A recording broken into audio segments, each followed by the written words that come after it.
I have all the money. And it's, a relationship can go south when the woman has lost love for her man and she's just going for the bag.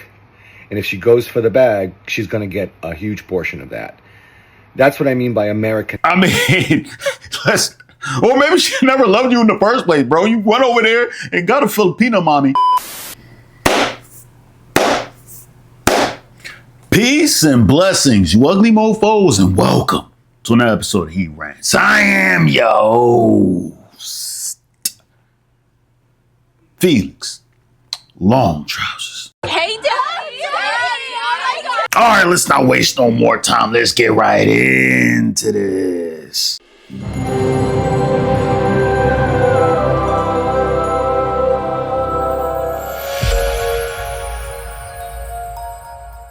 My Filipino wife has been Americanized. My Americanized Filipino wife. That seems to be triggering a lot of people. Let me explain what I mean. In America, if a wife, even a girlfriend, is not happy in the relationship, all she has to say to the world on social media, and especially to the government, I'm not happy. And if she drops the word abused or anything along those lines, the American system steps in. It steps in to protect her against any allegations that she makes. And isn't that crazy though when you really think about it?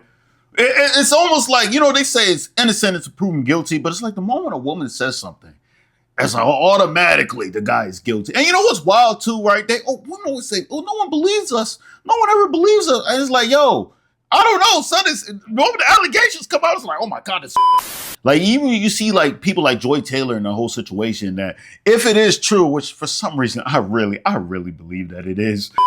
Joy Taylor was pretty much saying like, listen, man, if it gets down and dirty, I will come out and say that these guys pressed themselves on me. Like they took it by force. You know what I'm saying? And then everybody would have ate it up. Everybody would have ate that stuff up. And it's just like I just feel like us men, we just got to stand up and stop with the BS, man.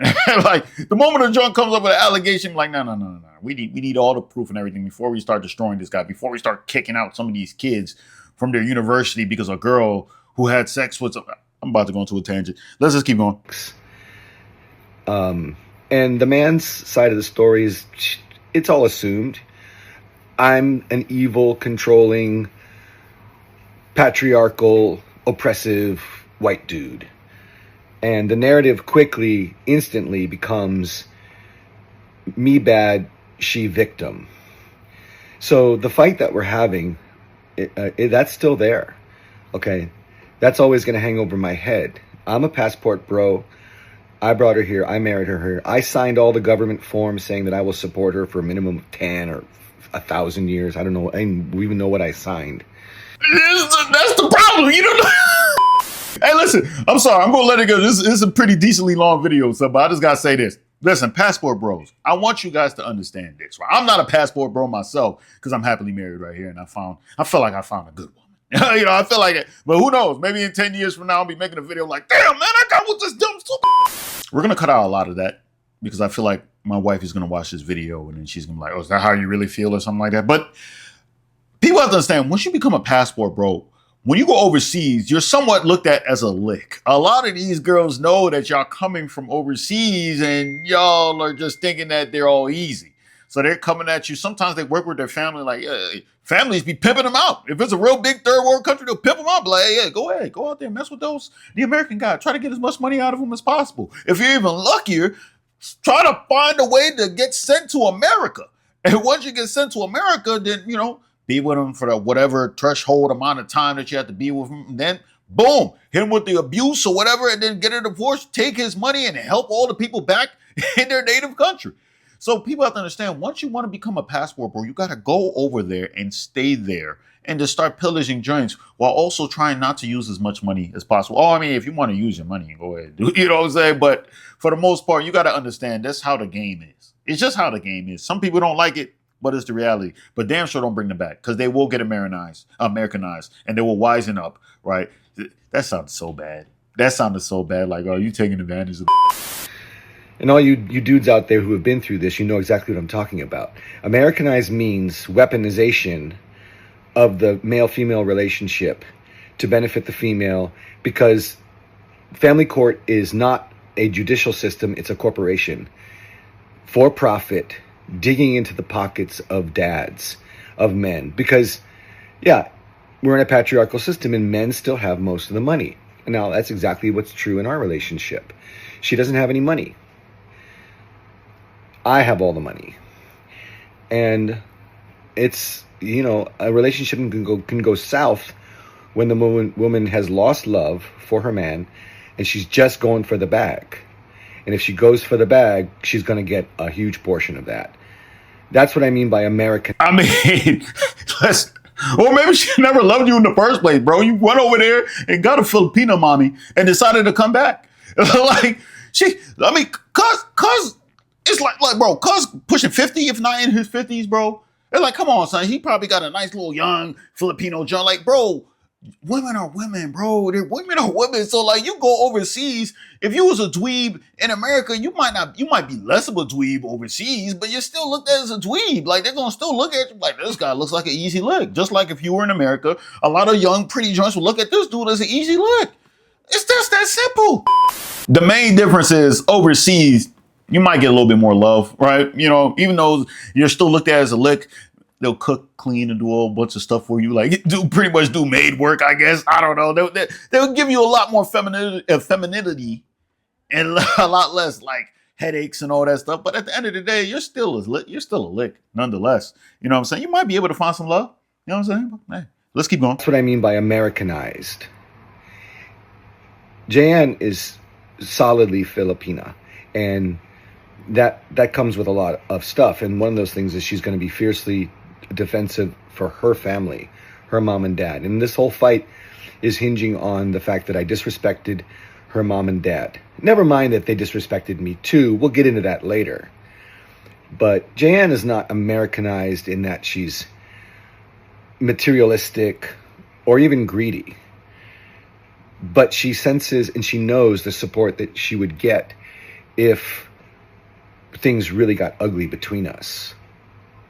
The American system is on her side, not mine, not the man's. You guys know what I'm talking about, right?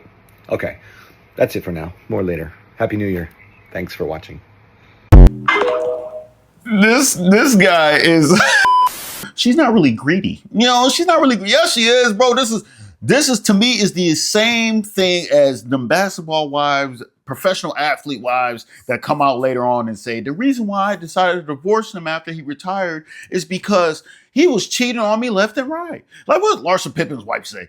Scottie Pippen's ex-wife, Larsa Pippen, she was like, oh, well, he was kept on cheating on me throughout the whole relationship. He wasn't treating me well. Like, son, you knew that. You knew that going in, and you was okay with it as long as the money and everything, and you going out with a basketball player, and you only having to be a part-time wife because half of the year he's playing sports, so you can do whatever the hell you're doing, and you probably was out there cheating too. But when it's time to get the money, you're using that to keep that in the back pocket. Like, hey, listen, when it gets hard, I'm just going to say that he cheated. And I'm going to take his money and then push ahead. This guy right here, he still hasn't grasped that yet. He doesn't understand that this joint just used you. Parents disrespected. The reason why the parents disrespected you because they know you're a lick. they know you're sweet for it. And they know, like, listen, I just pimped out our daughter in order for the greater good. The greater good of the Filipinos back at home and everything, right? So they see you as a means to the end. Means to the end? Ends to the mean? Whatever. All I'm going to say is this. Passport bros, watch out. It ain't as sweet as y'all think it is, right? I know people see stories about passport bros going overseas and getting finesse and getting, you know what I'm saying? But let's be honest, that happens here in America too. It's just not pushed out there in the forefront because it's not overseas. You know what I'm saying? There's many stories. You see a dude in the hood, man, gets set up by a girl and then that happens like, I wouldn't be surprised that happens every single day, multiple times in a day in the United States alone. You know what I'm saying? They're going to try to make it seem like you go overseas. Oh, look, see, you should have stayed in America. It probably would have happened the same thing. Like, what happened the same way in America? It just would have been it just wouldn't have made the news because you're not overseas. So, I mean, I don't know. I don't know. But that's just me. Let me know in the comments below what you guys think about it. Maybe I'm tripping. I'm not sure. Maybe you guys have a better understanding of how this Passport Bro stuff goes. Regardless, though, peace and blessings, you ugly mofos. And I'm out.